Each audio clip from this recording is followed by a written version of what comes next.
والصلاة والسلام على رسول الله وعلى آله وأصحابه أجمعين.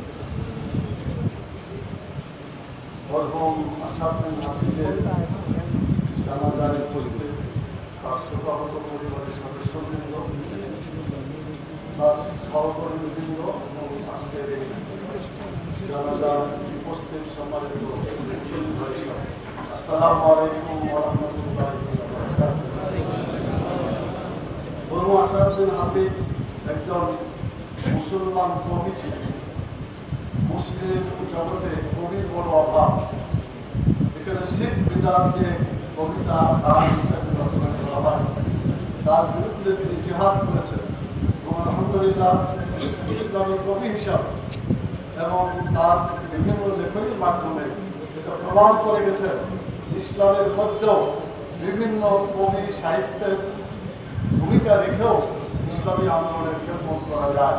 তার লিখিত অনেক প্রবন্ধ এবং বই পুস্তক যেগুলো তিনি প্রকাশ করেছেন, আল্লাহ তাআলা তার এগুলোকে সাথে জানিয়ে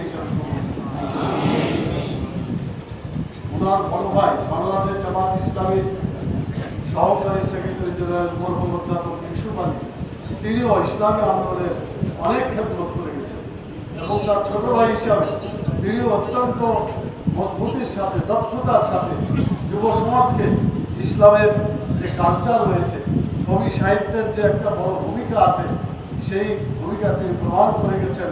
আমরা দোয়া করি আল্লাহ তাআলা তার সমস্ত ভালো আমলগুলোকে কবুল করুন এবং তার জীবনের ত্রুটি বিচ্যুতি গুনাহটাকে আল্লাহ তাআলা মাফ করে দিন।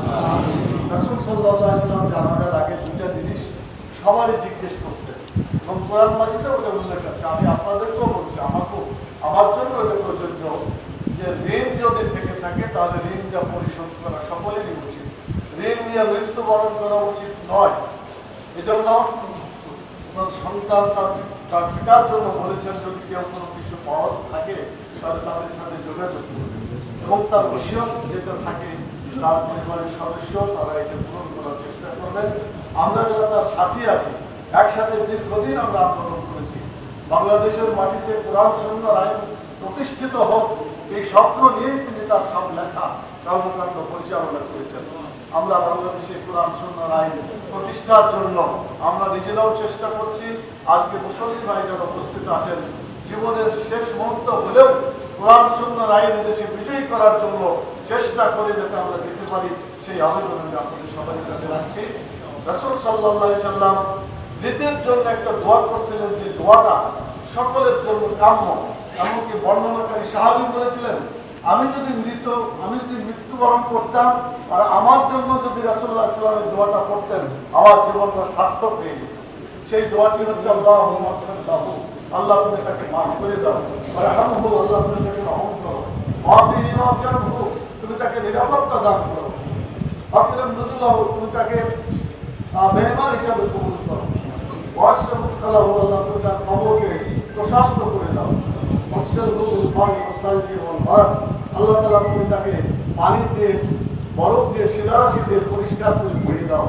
আব্দুল উদাহরণ ফরাক্কিহি মিনাল খাতায়া কামা ইয়াকাশাউল আবিয়াদ ওয়াল তারাস, আল্লাহ তাআলা সাদা কাপড় যেমন ময়লা থেকে পরিষ্কার হয়ে যায়, গুনাহ খাতা থেকে তুমি তাকে সেভাবে পরিষ্কার করে দাও। আব্দুল উদাহরণ খায়রুম মিন দারিহি, দুনিয়ার বাড়ির চাইতে উত্তম বাড়ি তুমি তাকে দান করো।